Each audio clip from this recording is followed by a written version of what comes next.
ओम शांति। 11 सितंबर 2023 बाबा के महावाक्य। मीठे बच्चे, अब नाटक पूरा होता है, घर चलना है, इसीलिए इस शरीर रूपी कपड़े को भूलते जाओ, अपने को अशरीरी आत्मा समझो। प्रश्न: कौन सा वंडरफुल खेल संगम पर ही चलता है, दूसरे युगों में नहीं? उत्तर: फारकती दिलाने का। राम रावण से फारकती दिलाते हैं, रावण फिर राम से फारकती दिला देते। यह बड़ा वंडरफुल खेल है। बाप को भूलने से माया का गोला लग जाता है, इसीलिए बाप शिक्षा देते हैं, बच्चे अपने स्वधर्म में टिको, देह सहित देह के सब धर्मों को भूलते जाओ, याद करने का खूब पुरुषार्थ करो, देही अभिमानी बनो। मुरली का गीत है, जो पिया के साथ है। ओम शांति। मीठे मीठे बच्चों ने नंबरवार पुरुषार्थ अनुसार गीत सुना। हर एक बात में नंबरवार कहा जाता है, क्योंकि यह कॉलेज है अथवा यूनिवर्सिटी कहो। साथ साथ सच्चा सत का संग भी है। सत कहा जाता है एक को, वह एक ही बार आते हैं। अब इस समय तुम सच सच कहते हो कि हम सत के संग में हैं। तुम ब्राह्मण ही उस सत कहने वाले ज्ञान सागर के सम्मुख बैठे हो। गाया भी जाता है, जो पिया के साथ है उनके लिए ज्ञान की बरसात है। पिया पिता को कहा जाता है। तुम बच्चों के सम्मुख पिया की ज्ञान बरसात है। तुम बच्चे जानते हो, बरोबर ज्ञान सागर पतित पावन अब हमारे सम्मुख है। हम पतित से पावन व कांटे से फूल बन रहे हैं। फूल बन जाएंगे, फिर यह शरीर नहीं रहेगा। कली भी आहिस्ते आहिस्ते खिलती जाती है, फट से खिल नहीं जाती। खिलते खिलते फिर कंप्लीट फूल बन जाती है। अभी कोई भी कंप्लीट फूल नहीं बने हैं, वह तो कर्मातीत अवस्था हो जाती है। देही अभिमानी तो अंत में ही बनना है। अभी तुम सबका पुरुषार्थ चल रहा है। बाप है पारलौकिक पिता। यह दोनों संगम युग के अलौकिक मात पिता ठहरे। कोई कांटे भी हैं, कोई कली भी हैं। कली तो खिलने में टाइम लगता है। तुम सब नंबरवार कलियां हो, फूल बनने वाले हो। कोई अच्छी रीति खिले है, कोई आधा। एक दिन कंप्लीट भी जरूर खिलेंगे। बगीचा तो है ना? जानते हो, हम कांटे से कली तो बने हैं, फिर फूल बन रहे हैं, पुरुषार्थ कर रहे हैं। कोई तो कली ही खत्म हो जाती है, कोई थोड़ा खिलकर खत्म हो जाते। माया के बड़े भारी तूफान आते हैं। सेंटर्स खोलते भी कोई कोई खत्म हो जाते हैं, गिर पड़ते हैं। माया बड़ी जबरदस्त है। यह है चटा बेटी राम और रावण की। राम राम कहा जाता है। ऐसे नहीं, त्रेता वाले राम को याद करते हैं। यह राम राम परमात्मा के लिए कहते हैं। रावण से राम की भेंट होती है। राम है बाप, रावण है दुश्मन माया। माया भी जबरदस्त है। यह खेल है एक दो को फारकती दिलाना। राम तुमको माया रावण से त्याग दिला रहे हैं। माया फिर तुमको बाप राम से त्याग दिलाती है। बाप कहते हैं, देह सहित जो भी संबंधी आदि देह के हैं, सबका बुद्धि से त्याग करो। सर्वधर्मानी, मैं फलाना हूँ, फलाने धर्म का हूँ, यह भूल अपने स्वधर्म में टिको। देह के सब धर्म छोड़ अपने को अकेला समझो। इस दुनिया की हर एक चीज से त्याग दिलाते हैं। अशरीरी बन जाओ, मेरा बनकर और मेरे को याद करो। बाप को भूले तो माया का गोला लग जाएगा। बाप को याद करने का खूब पुरुषार्थ करते रहो। माया भी बड़ी जबरदस्त है। बाप का बनकर भी फिर माया त्याग दिलाकर बाप से छुड़ा देती है। बाप को शल कोई फारकती न दे। आधा कल्प तुम मुझे याद करते आए हो। तुम ही संपूर्ण भक्त हो ना। भक्ति भी तुमने ही शुरू की है। तो बाप आकर माया से त्याग दिलाते हैं। कहते हैं अपने को आत्मा समझो। इस कपड़े को माना देह को भूलते जाओ। बस अभी हमको जाना है। उस नाटक में भी एक्टर्स होते हैं, उनको भी मालूम रहता है बस अभी 5-10 मिनट बाद हमारा खेल पूरा होने का समय आया है, फिर हम घर चले जाएंगे। खेल पूरा होने के समय यह बुद्धि में रहता है, शुरू में नहीं। तुम भी समझते हो हमारे 84 जन्म पूरे हुए, बाकी कितना समय होगा। तुम कहेंगे हम कब स्वर्ग व सुख धाम में जाएंगे, परंतु बाप कहते हैं इस लाइफ को तो वैल्यूएबल अमूल्य कहा जाता है। तुम बड़ी भारी सर्विस करते हो श्रीमत पर, सिर्फ तुम पांडव ही श्रीमत पर चलते हो। गीता आदि में यह बातें नहीं हैं। यह बाबा बहुत ही शास्त्र आदि पढ़ा हुआ है, गुरु किए हुए हैं। जो भी सब एक्टर्स की एक्टिविटीज हैं उन सबको तुम जानते हो। शास्त्र तो बाद में बैठ बनाते हैं, वह क्या जाने, यह भी ड्रामा में खेल बना हुआ है। गीता भगवान आदि सब अपने अपने समय पर रिपीट होंगे। गीता है माई बाप, गीता को माता कहा जाता है और कोई पुस्तक को माता नहीं कहेंगे। इनका नाम ही है गीता माता। अच्छा, उनको किसने रचा। पहले पहले पुरुष स्त्री को अडॉप्ट करते हैं ना। पुरुष शादी करते हैं तो मुख से कहते हैं यह मेरी स्त्री है, तो रचता हुए ना। फिर उनसे बच्चे होते हैं तो भी कहेंगे यह हमारे हैं। बच्चे भी कहेंगे यह हमारा बाप है। तुम भी बाबा की मुख वंशावली हो। कहते हो बाबा हम आपके हैं। इतना समय हम माया की मत पर चलते आए, अभी आपकी मत पर चलेंगे।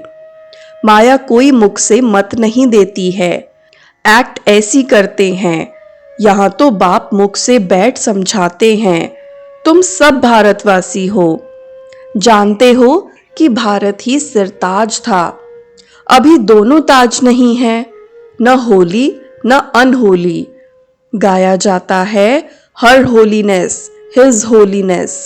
स्त्री पुरुष दोनों को कहते हैं। सन्यासियों को हिज होलीनेस कहते हैं, परंतु प्रवृत्ति मार्ग है नहीं। प्रवृत्ति मार्ग में तो स्त्री पुरुष दोनों पवित्र रहते हैं। सो तो सतयुग में दोनों पवित्र होते ही हैं, जिसको कंप्लीट पवित्र कहा जाता है। आत्मा और शरीर दोनों पवित्र रहते हैं। यहाँ पतित दुनिया में दोनों पवित्र तो हो न सके। तो अभी तुम बाप के सम्मुख सुन रहे हो, जिसको ज्ञान बरसात कहा जाता है। वह है विष की बरसात, यह है ज्ञान अमृत की बरसात। गाते हैं ना, अमृत छोड़ विष काहे को खाए। तुमको अब ज्ञान अमृत मिल रहा है। भक्ति मार्ग में तो ऐसे ही सिर्फ गाते रहते हैं। अभी तुमको प्रैक्टिकल में ज्ञान अमृत मिलता है, इससे ही अमृतसर नाम पड़ा है। बाकी तालाब तो ऐसे बहुत हैं। मानसरोवर भी है ना। मानसरोवर मनुष्यों का सरोवर तो वह है नहीं, यह है ज्ञान अमृत का सरोवर। इनको ज्ञान मानसरोवर भी कहा जाता है। ज्ञान सागर भी है।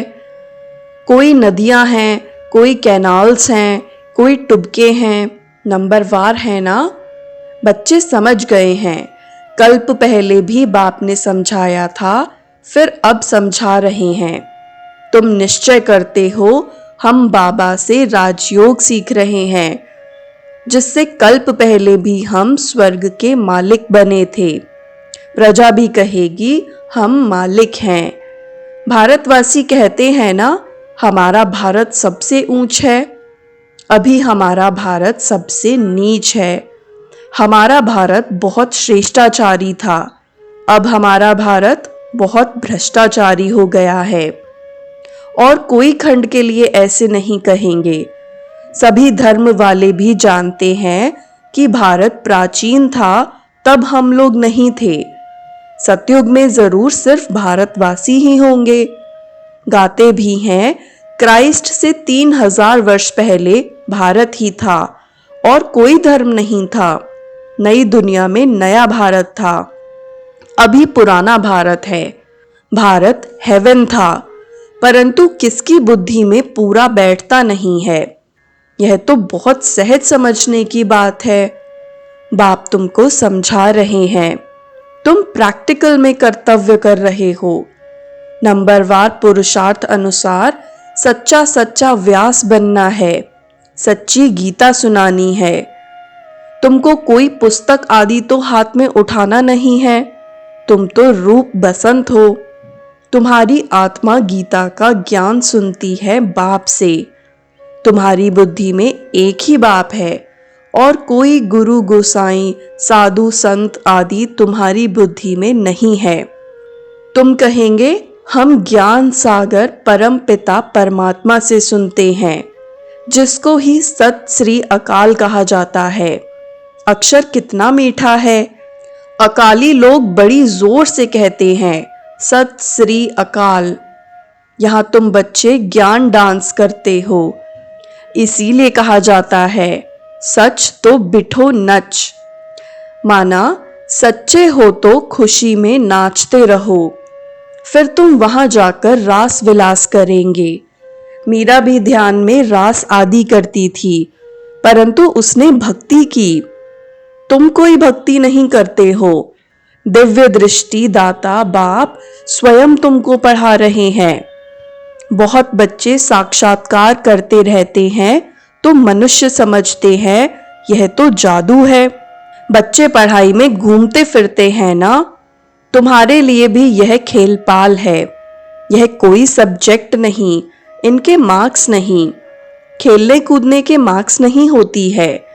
यहाँ भी जो इस खेलपाल में रहते हैं उनको ज्ञान की मार्क्स नहीं मिल सकती। यह तो खेलपाल है, इसको अव्यक्त खेल कहा जाता है। वह व्यक्त खेल, यह अव्यक्त खेल। रास आदि करने वाले को मार्क्स नहीं मिलती है। इसीलिए बाबा कहते हैं ध्यान से ज्ञान अच्छा है, श्रेष्ठ है। ध्यान तो सिर्फ एम ऑब्जेक्ट का साक्षात्कार है। यह है ही राजयोग। एम ऑब्जेक्ट बुद्धि में है। वह तो इन आंखों से देखते हैं हम फलाना बनेंगे। यहाँ तो यह तुम्हारी है भविष्य की एम ऑब्जेक्ट। प्रिंस प्रिंसेस बनना है, फिर तुम महाराजा महारानी बनते हो। बिगैर एम ऑब्जेक्ट अगर कोई कॉलेज में बैठे तो उनको क्या कहेंगे। भारत में और जो सत्संग हैं उनमें कोई एम ऑब्जेक्ट नहीं है। इसको यूनिवर्सिटी भी कह सकते हैं, पाठशाला भी कह सकते हैं। सत्संग को कभी पाठशाला नहीं कहा जाता। तुम बच्चे जानते हो हम पतित पावन गॉड फादरली यूनिवर्सिटी में पढ़ते हैं। सारी यूनिवर्सिटी को तुम पवित्र स्वर्ग बनाते हो। अपने लिए ही इस यूनिवर्सिटी को स्वर्ग बनाते हो। जो बनाएंगे वही फिर राज्य करेंगे। ऐसे तो नहीं सब स्वर्ग के मालिक बनेंगे। जो पूरे नरकवासी हैं, जिन्होंने द्वापर से भक्ति की है, वही स्वर्गवासी होंगे। बाकी सब मनुष्य सरसों मिसल पीस कर खत्म होंगे। आत्माएं वापस बाप के पास जाएंगी। कितना बड़ा विनाश होना है। अभी तो बहुत प्रजा है, कितना बैठ गिनेंगे, एक्यूरेट गिनती कर न सकें। दुनिया में कितने मनुष्य हैं, यह सब खत्म हो जाएंगे। बच्चों को बैनियन ट्री का भी मिसाल बताया गया है। कलकत्ते में बहुत बड़ा झाड़ है, उसमें थुर माना फाउंडेशन है नहीं, बाकी सारा झाड़ खड़ा है। अभी देवी देवता धर्म भी है, परंतु उनका नाम प्रायः लोभ है। ऐसे नहीं कहेंगे कि फाउंडेशन है ही नहीं, सड़ा हुआ भी कुछ ना कुछ निशान तो रहेगा ना। प्रायः लोभ का अर्थ ही है बाकी थोड़ा रहा है। चित्र है, भारत में लक्ष्मी नारायण राज्य करते थे, यह तो बड़ा सहज है, परंतु माया रावण बुद्धि को ताला लगा देती है। परमपिता परमात्मा है बुद्धिवानों की बुद्धि। मनुष्यों में बुद्धि है, परंतु ताला लगा हुआ है, पत्थर बुद्धि हो गए हैं। अब बाबा फिर से तुमको पारस बुद्धि बनाते हैं, आत्मा को बनाते हैं। बुद्धि आत्मा में रहती है ना। कहा जाता है ना, तुम तो पत्थर बुद्धि, भैंस बुद्धि हो। यहां भी ऐसे है, कुछ भी समझाओ तो समझते नहीं, श्रीमत पर चलते नहीं। श्रीमत तो सदैव कहेगी, बच्चे अंधों की लाठी बनो, सुनना और फिर सुनाना है। इसीलिए सर्विस में दूर जाना भी पड़ता है, एक जगह बैठ तो नहीं जाना है। अभी तुम ज्ञान और योग सीख रहे हो, यहां तुम शिव बाबा के सम्मुख बैठे हो, सहज राजयोग सीख रहे हो वर्षा लेने के लिए। तुम आए हो विष्णुपुरी की राजधानी लेने के लिए, विष्णु की विजय माला बनेगी। अभी तुम ड्रामा के राज को अच्छी रीति समझ गए हो। तुम जानते हो बरोबर डीटी सॉवरेनिटी थी, सतयुग आदि में राजा रानी थे। अभी कलयुग अंत में तो राजा रानी कोई भी कहला नहीं सकते, परंतु गवर्नमेंट को मदद करते हैं तो फिर महाराजा का टाइटल मिल जाता है। वह गवर्नमेंट भी टाइटल देती थी, राय साहब, राय बहादुर आदि। अभी तो तुमको बड़ा टाइटल मिल रहा है प्रैक्टिकल में। तुम हर होलीनेस, हिज होलीनेस महाराजा महारानी बनेंगे। तुम पर डबल ताज है, पहले होता है होली राज्य, फिर अनहोली राज्य, अभी फिर अनहोली नो राज्य। प्रजा का प्रजा पर राज्य है, ड्रामा को समझना है। अच्छा, मीठे मीठे सिकिलधे बच्चों प्रति माता पिता बाप दादा का याद प्यार और गुड मॉर्निंग। रूहानी बाप की रूहानी बच्चों को नमस्ते। रूहानी बच्चों की भी रूहानी बाप दादा को याद प्यार गुड मॉर्निंग और नमस्ते। धारणा के लिए मुख्य सार। पहला, रोज ज्ञान अमृत के मान सरोवर में स्नान कर आत्मा और शरीर दोनों को पावन बनाना है। माया की मत छोड़ पाप की मत पर चलना है। दूसरा, यह अमूल्य संगम का समय है। इस समय श्रीमत पर चल सर्विस करनी है। सच्चा व्यास बन सच्ची गीता सुननी और सुनानी है। रूप बसंत बनना है। वरदान, अनेक प्रकार की आग से बचने और सर्व को बचाने वाले सच्चे रहम दिल भव। अनेक प्रकार की आग से बचने और सर्व को बचाने वाले सच्चे रहम दिल भव। आज का मानव अनेक प्रकार की आग में जल रहा है। अनेक प्रकार के दुख, चिंताएं, समस्याएं, भिन्न भिन्न प्रकार की यह चोट जो आत्माओं को लगती है, यह अग्नि जीते हुए जलने का अनुभव कराती है। लेकिन आप ऐसे जीवन से निकल श्रेष्ठ जीवन में आ गए। आप शीतल सागर के कंठे पर बैठे हो। अति निंद्रिय सुख, शांति की प्राप्ति में समाये हुए हो। तो रहम दिल बन अन्य आत्माओं को भी अन्य प्रकार की आग से बचाओ। गली गली में ज्ञान स्थान बनाकर सबको ठिकाना दो। स्लोगन, जिनकी एक बाप से सच्ची प्रीत है उन्हें अशरीरी बनना सहज है। जिनकी एक बाप से सच्ची प्रीत है उन्हें अशरीरी बनना सहज है। ओम शांति।